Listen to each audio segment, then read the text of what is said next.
தஞ்சாவூரில் தேசிய உணவு தொழில்நுட்பம், தொழில் முனைவு மற்றும் மேலாண்மை நிறுவனத்தில் வேளாண்மை மற்றும் உணவு பதப்படுத்துதல் வளர்ச்சி மாநாடு மற்றும் கண்காட்சி நடைபெற்றது.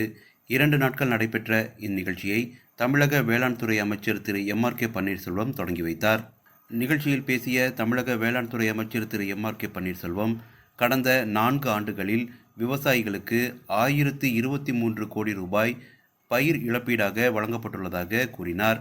அதனைத் தொடர்ந்து பேசிய தமிழக தொழில்துறை அமைச்சர் திரு டி.ஆர்.பி. ராஜா, அரிசி, முந்திரி, பலாப்பழம் என ஒவ்வொரு பகுதியில் சிறப்பு வாய்ந்த விளைச்சலை மதிப்பு கூட்டும் முயற்சியில் தமிழக அரசு ஈடுபட்டுள்ளதாகவும், தஞ்சாவூரிலிருந்து நாகப்பட்டினம் வரை வேளாண் வழித்தடமாக ரூபாய் 1000 கோடி நிதி தமிழக அரசு ஒதுக்கியுள்ளதாகவும் கூறினார். ஆட்சிமொழி சட்ட வாரத்தை ஒட்டி தஞ்சாவூரில் விழிப்புணர்வு பேரணி நடைபெற்றது. தமிழ் ஆட்சிமொழி சட்டம் இயற்றப்பட்ட நாளினை நினைவு கூறும் வகையில் 7 நாட்கள் ஆட்சிமொழி சட்ட வாரம் கொண்டாடப்பட்டு வருகிறது. இதனையொட்டி தஞ்சாவூர் ரயில் நிலையத்தில் துவங்கிய பேரணியை மாவட்ட பயிற்சி ஆட்சியர் திரு உத்தர்ஷ்குமார் கொடியசைத்து தொடங்கி வைத்தார். இதில் ஏராளமான கல்லூரி மாணவர்கள் தமிழ் ஆட்சிமொழி குறித்த விழிப்புணர்வு பதாகைகளை ஏந்தியவாறு ஊர்வலமாக சென்றனர். 108 வைணவ திருத்தலங்களில் ஒன்றான தஞ்சாவூர் மாவட்டம் நாச்சியார் கோவில் அருள்மிகு ஸ்ரீனிவாச பெருமாள் கோவிலில் அமைந்துள்ள கல்கருடன் உலக பிரசித்தி பெற்றதாகும். இந்த ஆலயத்தில் நடைபெற்று வந்த மார்கழி மாத பிரம்மோற்சவத்தை ஒட்டி கல்கருட சேவை வெகு விமரிசையாக நடைபெற்றது. இதில் ஆயிரக்கணக்கான பக்தர்கள் ஆலய வளாகத்தில் நின்றவாறு சுவாமி தரிசனம் செய்தனர்.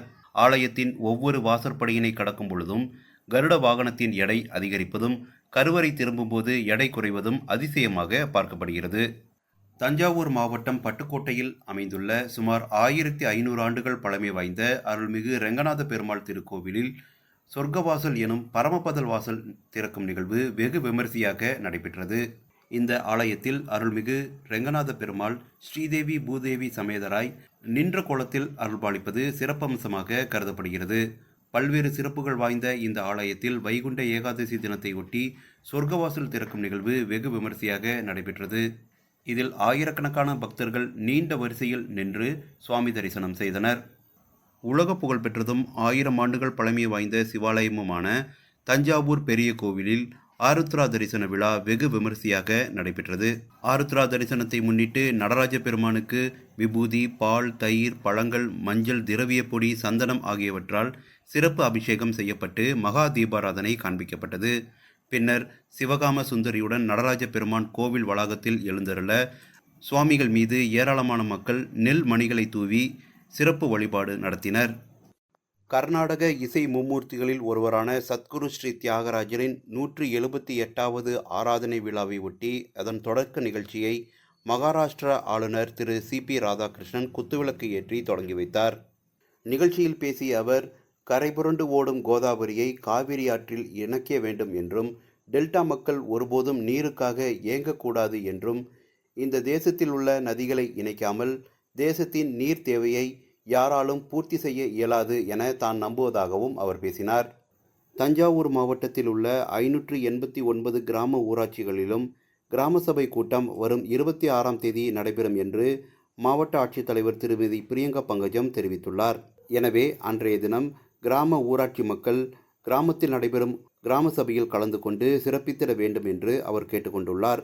தஞ்சாவூர் மாவட்டத்தில் விவசாயிகளிடமிருந்து நெல் கொள்முதல் செய்ய வசதியாக 293 நேரடி நெல் கொள்முதல் நிலையங்கள் திறக்கப்பட்டுள்ளதாகவும், விவசாயிகள் அருகிலுள்ள நேரடி நெல் கொள்முதல் நிலையங்களை பயன்படுத்தி கொள்ளுமாறு தஞ்சாவூர் மாவட்ட ஆட்சித்தலைவர் திருமதி பிரியங்கா பங்கஜம் கேட்டுக்கொண்டுள்ளார். மத்திய உணவுத்துறையின் சேமிப்பு மற்றும் ஆராய்ச்சி பிரிவினர் தஞ்சாவூர் மாவட்டத்தின் பல்வேறு பகுதிகளில் உள்ள நேரடி நெல் கொள்முதல் நிலையங்களில் நெல்லின் ஈரப்பதம் குறித்து ஆய்வு செய்தனர். காவிரி டெல்டா மாவட்டங்களில் ஆய்வு நிறைவடைந்த பின்னர் மத்திய அரசிற்கு அவர்கள் அறிக்கையாக அதனை சமர்ப்பிப்பர். தஞ்சாவூர் மாவட்டத்தில் நடைபெற்ற இந்த ஆய்வின் போது தமிழ்நாடு நுகர்பொருள் வாணிபக் கழகத்தின் இயக்குனர் திரு அண்ணாதுரை, தஞ்சாவூர் மாவட்ட ஆட்சித்தலைவர் திருமதி பிரியங்கா பங்கஜம் உடனிருந்தனர்.